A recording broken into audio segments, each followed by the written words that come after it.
L'Exode, chapitre 13.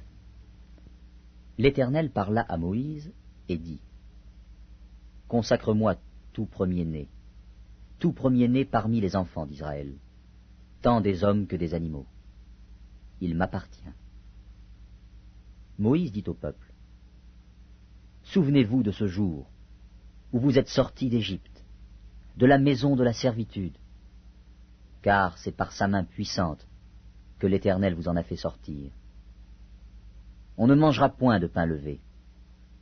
Vous sortez aujourd'hui dans le mois des épis, quand l'Éternel t'aura fait entrer dans le pays des Cananéens, des Héthiens, des Amoréens, des Éviens et des Jébusiens, qu'il a juré à tes pères de te donner, pays où coule le lait et le miel, tu rendras ce culte à l'Éternel dans ce même mois. Pendant 7 jours, tu mangeras des pains sans levain, et le 7e jour, il y aura une fête en l'honneur de l'Éternel. On mangera des pains sans levain pendant les 7 jours. On ne verra point chez toi de pain levé, et l'on ne verra point chez toi de levain, dans toute l'étendue de ton pays. Tu diras alors à ton fils : c'est en mémoire de ce que l'Éternel a fait pour moi, lorsque je suis sorti d'Égypte. Ce sera pour toi comme un signe sur ta main, et comme un souvenir entre tes yeux, afin que la loi de l'Éternel soit dans ta bouche. Car c'est par sa main puissante que l'Éternel t'a fait sortir d'Égypte. Tu observeras cette ordonnance au temps fixé, d'année en année.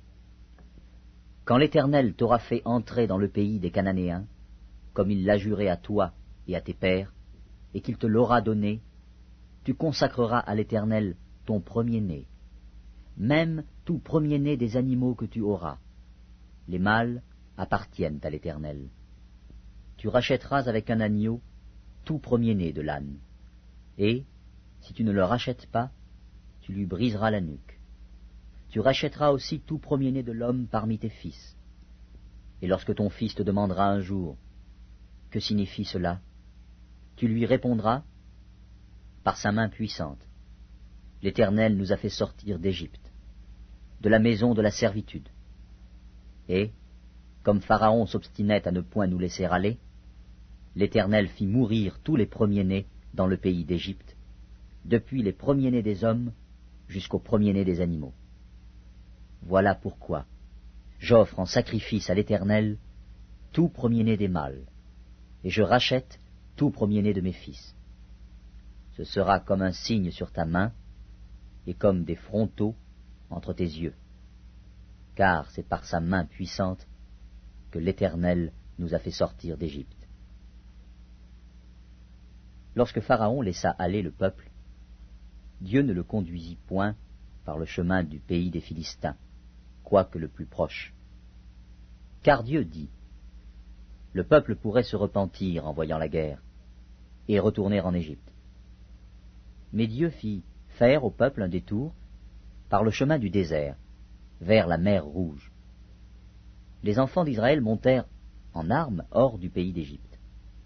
Moïse prit avec lui les os de Joseph, car Joseph avait fait jurer les fils d'Israël en disant : Dieu vous visitera, et vous ferez remonter avec vous mes os loin d'ici.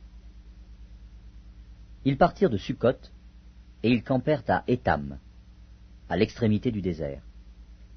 L'Éternel allait devant eux, le jour dans une colonne de nuée pour les guider dans leur chemin, et la nuit dans une colonne de feu pour les éclairer, afin qu'ils marchassent jour et nuit. La colonne de nuée ne se retirait point de devant le peuple pendant le jour, ni la colonne de feu pendant la nuit. L'Exode, chapitre 14. L'Éternel parla à Moïse et dit : Parle aux enfants d'Israël, qu'ils se détournent, et qu'ils campent devant Pi-Hahiroth, entre Migdol et la mer, vis-à-vis de Baal-Tsephon. C'est en face de ce lieu que vous camperez, près de la mer. Pharaon dira des enfants d'Israël : ils sont égarés dans le pays. Le désert les enferme. J'endurcirai le cœur de Pharaon, et il les poursuivra. Mais Pharaon et toute son armée serviront à faire éclater ma gloire. et les Égyptiens sauront que je suis l'Éternel. » Et les enfants d'Israël firent ainsi. On annonça au roi d'Égypte que le peuple avait pris la fuite.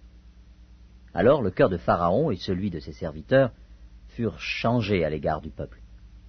Ils dirent, « Qu'avons-nous fait en laissant aller Israël, dont nous n'aurons plus les services ?» Et Pharaon attela son char, et il prit son peuple avec lui. Il prit 600 chars d'élite, et tous les chars de l'Égypte. Il y avait sur tous des combattants. L'Éternel endurcit le cœur de Pharaon, roi d'Égypte, et Pharaon poursuivit les enfants d'Israël. Les enfants d'Israël étaient sortis la main levée. Les Égyptiens les poursuivirent, et tous les chevaux, les chars de Pharaon, ses cavaliers et son armée, les atteignirent campés près de la mer, vers Pi-Hahiroth, vis-à-vis de Baal-Tséphon. Pharaon approchait. Les enfants d'Israël levèrent les yeux, et voici, les Égyptiens étaient en marche derrière eux. Et les enfants d'Israël eurent une grande frayeur, et crièrent à l'Éternel. Ils dirent à Moïse, « N'y avait-il pas des sépulcres en Égypte, sans qu'il fût besoin de nous mener mourir au désert? Que nous as-tu fait en nous faisant sortir d'Égypte? N'est-ce pas là ce que nous te disions en Égypte? Laisse-nous servir les Égyptiens, car nous aimons mieux servir les Égyptiens que de mourir au désert. » Moïse répondit au peuple, « Ne craignez rien, restez en place, et regardez la délivrance que l'Éternel va vous accorder en ce jour. Car les Égyptiens que vous voyez aujourd'hui, vous ne les verrez plus jamais. L'Éternel combattra pour vous, et vous, gardez le silence. » L'Éternel dit à Moïse, « Pourquoi ces cris? Parle aux enfants d'Israël, et qu'ils marchent. Toi, lève ta verge, étends ta main sur la mer, et fends-la. Et les enfants d'Israël entreront au milieu de la mer, à sec. Et moi, je vais endurcir le cœur des Égyptiens, pour qu'ils y entrent après eux. Et Pharaon et toute son armée, ses chars et ses cavaliers, feront éclater ma gloire. Et les Égyptiens sauront que je suis l'Éternel, quand Pharaon, ses chars et ses cavaliers auront fait éclater ma gloire. » L'ange de Dieu, qui allait devant le camp d'Israël, partit et alla derrière eux. Et la colonne de nuée qui les précédait partit et se tint derrière eux. Elle se plaça entre le camp des Égyptiens et le camp d'Israël. Cette nuée était ténébreuse d'un côté, et de l'autre, elle éclairait la nuit. Et les deux camps n'approchèrent point l'un de l'autre pendant toute la nuit. Moïse étendit sa main sur la mer, et l'Éternel refoula la mer par un vent d'Orient, qui souffla avec impétuosité toute la nuit. Il mit la mer à sec, et les eaux se fendirent. Les enfants d'Israël entrèrent au milieu de la mer à sec, et les eaux formaient comme une muraille à leur droite et à leur gauche.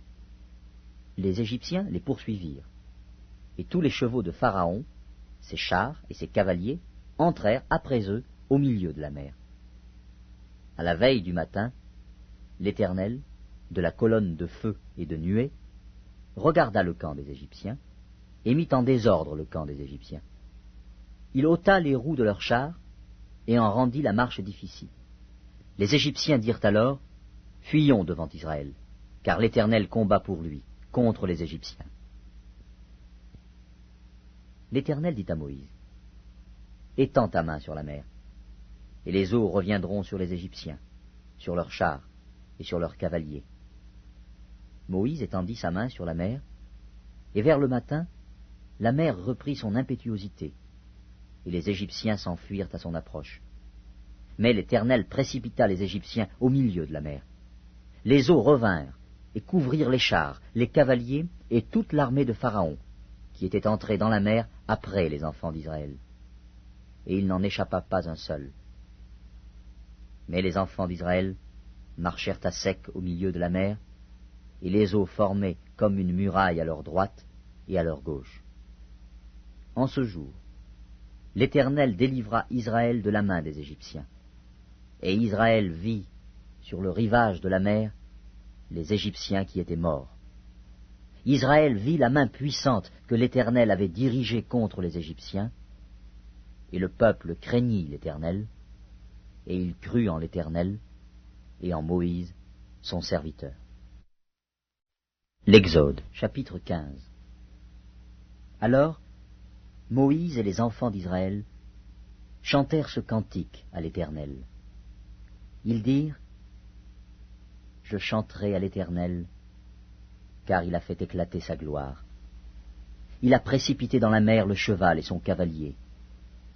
L'Éternel est ma force et le sujet de mes louanges. C'est lui qui m'a sauvé. Il est mon Dieu.